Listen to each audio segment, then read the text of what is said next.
விஜய் டிவியின் கலக்கப்போவது யாரு நிகழ்ச்சியில் கலந்து கொண்டு பின்னர் தன்னுடைய நகைச்சுவை திறமையால் ரசிகர்களை வயிறு குலுங்க சிரிக்க வைத்தவர் பாலா. இவருக்கு மிகப்பெரிய திருப்புமுனையை ஏற்படுத்திய நிகழ்ச்சி என்றால் அது குக் வித் கோமாளி தான். அந்த நிகழ்ச்சியில் இவரிடம் பல்பு வாங்காத போட்டியாளர்களே இல்லை. அனைவரையும் கலாய்த்து தள்ளுவார். சின்னத்திரையை தொடர்ந்து பாலாவுக்கு சினிமாவில் நடிக்க வாய்ப்பு கிடைத்தது. சின்ன சின்ன வேடங்களில் நடித்து வந்த அவர் காந்தி கண்ணாடி என்கிற திரைப்படம் மூலம் ஹீரோவாக அவதாரம் எடுத்திருக்கிறார். காந்தி கண்ணாடி திரைப்படத்தில் பாலா ஹீரோவாக நடிக்க அவருக்கு ஜோடியாக நமிதா கிருஷ்ணமூர்த்தி நடித்துள்ளார்.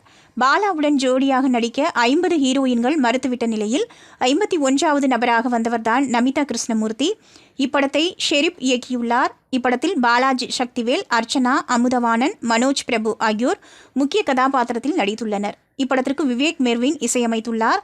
படம் சுமார் 2.7 கோடி பட்ஜெட்டில் தயாரிக்கப்பட்டது. கடந்த செப்டம்பர் 5ஆம் தேதி காந்தி கண்ணாடி படம் திரைக்கு வந்தது.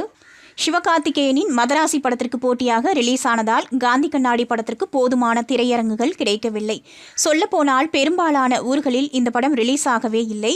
இதனால் இப்படத்தில் வசூல் மிகவும் மந்தமாகவே இருந்து வந்தது.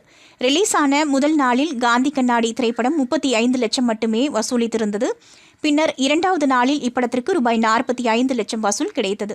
போக போக பாசிட்டிவ் ரெஸ்பான்ஸ் கிடைத்ததால் ஞாயிற்றுக்கிழமை அன்று காந்தி கண்ணாடி படத்தின் வசூல் மேலும் அதிகரித்தது. அதன்படி நேற்று காந்தி கண்ணாடி திரைப்படம் இந்தியாவில் ரூபாய் 65 லட்சம் வசூலித்திருந்தது. இதன் மூலம் 3 நாள் முடிவில் இந்திய அளவில் இந்த படம் 1.45 கோடி வசூலித்துள்ளது. உலகளவில் இப்படத்தின் வசூல் ரூபாய் 3 கோடியை தாண்டிவிட்டதாக கூறப்படுகிறது.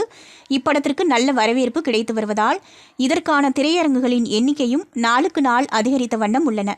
முதல் படத்திலேயே நடிகர் பாலாவுக்கு வெற்றி கிடைக்கும் என எதிர்பார்க்கப்படுகிறது. இந்த படத்தை தமிழகத்தில் சக்தி ஃபிலிம் ஃபேக்டரி நிறுவனம்தான் வெளியிட்டது.